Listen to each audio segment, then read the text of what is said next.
তো এইখানে আমরা অ্যান্টোনভ 224 PB অথবা বলাকা প্লেনটিতে উঠছি। এটি ভিআইপি ট্রান্সপোর্টের জন্য ব্যবহৃত হতো একটা সময়। এখন বিমানটির ভিতরে এসি রয়েছে, কিছু সিট রয়েছে। বিমানটি এমনিতে 2 ইঞ্জিন বিশিষ্ট একটি প্রোপেলার প্লেন, যতটুকু দেখেছি। এটা রাশিয়ায় সোভিয়েত ইউনিয়নের অ্যান্টোনভ কোম্পানি এটি তৈরি করে সোভিয়েত আমলে। তো এখানে প্রচুর ভিড় ছিল ককপিটে যাওয়ার জন্য। আমরা ককপিটে যাওয়ার জন্য লাইনে দাঁড়িয়েছি। তো এরই ফাঁকে আমরা দেখছি এখানে এটা হলো লজিস্টিক্স এরিয়া। এখানে পিছনে মালামাল রাখা হতো, সাথে একটা সেফটি এক্সিট ছিল বামে। এখানে ব্যাগপত্র রাখা হতো। এটি হচ্ছে বেসিন, এইখানে খাওয়া দাওয়া এবং হাত ধোয়ার জায়গা।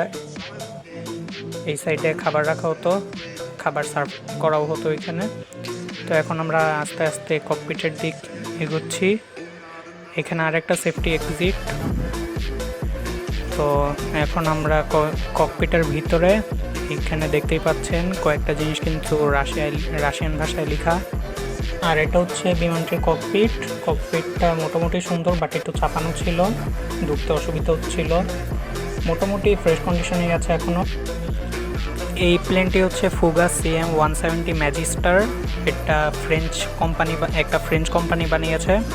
এটা দেখতেই পাচ্ছেন, এই বিমান সম্পর্কে এখানে সাইনবোর্ডে লেখা আছে। এটি ট্রেনার প্লেন হিসাবে ইউজ করা হতো। এটা হলো এই প্লেনের ককপিটটাও ফ্রেশ। এটা হলো T-37 ট্রেনার এয়ারক্রাফট। এটা আমেরিকা বানিয়েছিল। এটা ট্রেনিং দেওয়ার জন্য ইউজ করা হতো। প্লেনটা একটু ছোটোখাটো, অনেক কম্প্যাক্ট একটা প্লেন ছিল। এটা দিয়ে প্রশিক্ষণ দেওয়া হতো পাইলটদের। এটা হচ্ছে T-37 প্লেনের ককপিটটাও ছোট। এটা হচ্ছে নেট যুদ্ধ বিমান। এটা ভারত তৈরি করেছিল। এটা মুক্তিযুদ্ধে ব্যবহৃত হয়। এটা হাল আজিত নামেও পরিচিত ভারতীয়দের কাছে। এটি লাইট অ্যাটাকের জন্য ব্যবহৃত হতো। এটা হচ্ছে F-35 প্রশিক্ষণ বিমান। এটি চাইনিজ একটা বিমান যা 1981 সালে সর্বপ্রথম উড়ে। এটি বাংলাদেশের সার্বভৌম রক্ষায় কাজ করেছে। এটি প্রশিক্ষণ বিমান হিসেবে ব্যবহৃত হতো। এটা হলো অ্যালুয়েট 3 বিমানের সামনে আমরা। এটা অপারেশন কিলো ফ্লাইটে ব্যবহৃত হয়েছিল মুক্তিযুদ্ধে পাকিস্তানিদের বিরুদ্ধে। এটা ভারতীয় বিমান বাহিনীর একটি বিমান। এটি হালচিতাক নামেও পরিচিত। এটা হচ্ছে ইন্ডিয়ান এয়ারফোর্সের একটি DC-3 এয়ারক্রাফট, যা ডাকোটা নামেও পরিচিত। এটি অপারেশন কিলো ফ্লাইটে অংশগ্রহণ করে মুক্তিবাহিনীর সাথে। এটি মূলত যোধপুরের মহারাজার নিজস্ব একটি বিমান ছিল। এটি মুক্তিযুদ্ধের সময় বোমারু বিমান হিসেবে নিজ লক্ষ্যবস্তুতে আঘাত আনত। বিমানটি খুবই বড় এবং অনেক শক্তিশালী একটি বিমান ছিল।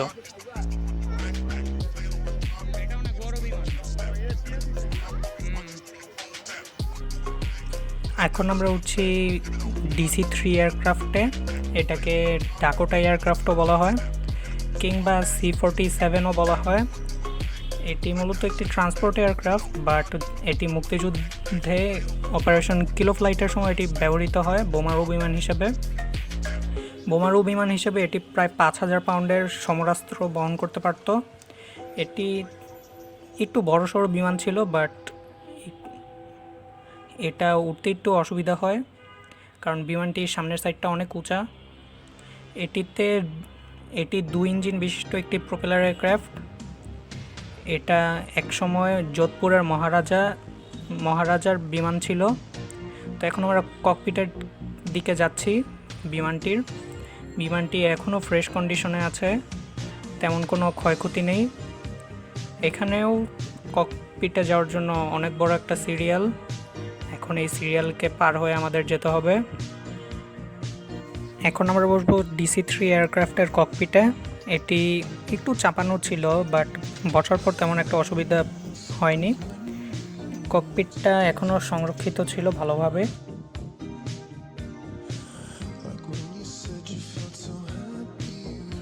এটা হলো F6 যুদ্ধবিমান।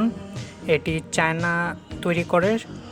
এটি 1977 সালে সর্বপ্রথম বাংলাদেশ বিমান বাহিনীতে যুক্ত হয়। এটি চায়নার শেনইয়াং এয়ারক্রাফট কোম্পানি তৈরি করে।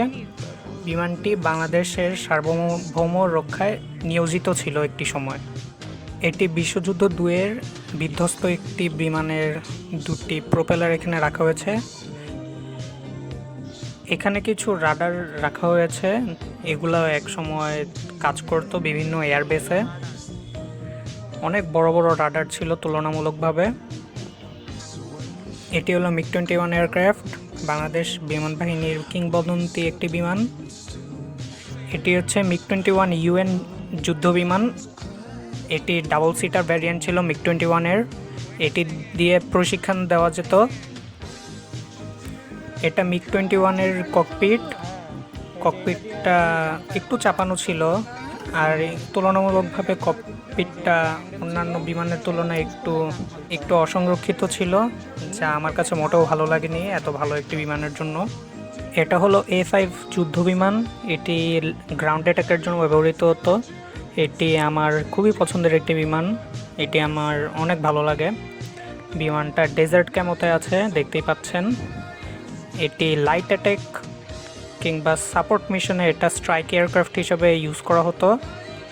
এখানে কয়েকটা হার্ড পয়েন্ট আছে। এটি এয়ার টু এয়ার এবং air to ground missile carry করতে সক্ষম ছিল। এটি ব্রিস্টল সিডডেলির একটা ইঞ্জিন। এই ইঞ্জিনটা নেট যুদ্ধবিমানে ইউজ করা হতো। এটা আমাদের F6 যুদ্ধবিমানে ইউজ করা হতো এই ইঞ্জিনটি। এবং এই পাশে রয়েছে রাশিয়ান একটি ইঞ্জিন, টুমানস্কি ART-11। এটা MiG-21 এ ইউজ করা হতো। এটি একটি আফটার বার্নিং ইঞ্জিন ছিল। এই একটি ইঞ্জিনই MiG-21কে এত গতি দিতে সক্ষম ছিল। এই এত গতি বলতে শব্দেরও 2 গুণ বেশি জোরে MiG-21 ছুটতে পারত। এবং একটি এক্সস্ট নজেল, এটি একটি ইঞ্জিন না, এটা এক্সস্ট নজেল। এটা হলো SF-25C গ্লাইডার। এটি জার্মানি তৈরি করে। এটি 1987 সালে খুব সম্ভবত বাংলাদেশ এয়ারফোর্সে আসে। এটি প্রশিক্ষণ দেওয়ার কাজে নিয়োজিত ছিল। এটি হচ্ছে একটি কন্ট্রোভার্সিয়াল এয়ারক্রাফট PT-6 ট্রেইনার বা CJ-6। এটি চায়নার তৈরি করে প্রশিক্ষণ প্লেন হিসাবে। এটি বাংলাদেশ এয়ারফোর্সে অনেক আগে থেকেই আছে। এটি হচ্ছে UB-16 রকেট পড। এর ভিতর S5 রকেট ফিট করা হতো। এটি রাশিয়ান একটা রকেট পড। পাশে দেখতে পাচ্ছেন বিভিন্ন সাইজের অনেক বোমা রয়েছে এখানে। তো এখন আমরা বোমার দিকে যাই। ছোট বোমা আছে, ছোট থেকে শুরু করে অনেক বড় বড় বোমা আছে। এটি হচ্ছে Mi-4 কিংবা Mi-4 হেলিকপ্টার। এটি ইন্ডিয়ান এয়ারফোর্সের হেলিকপ্টার ছিল। মুক্তিযুদ্ধের সময় এই হেলিকপ্টারটি সিলেটে ব্যবহৃত হয়। এটি ট্রুপস আনা নেওয়ার ক্ষেত্রে অনেক অবদান রেখেছিল মুক্তিযুদ্ধে।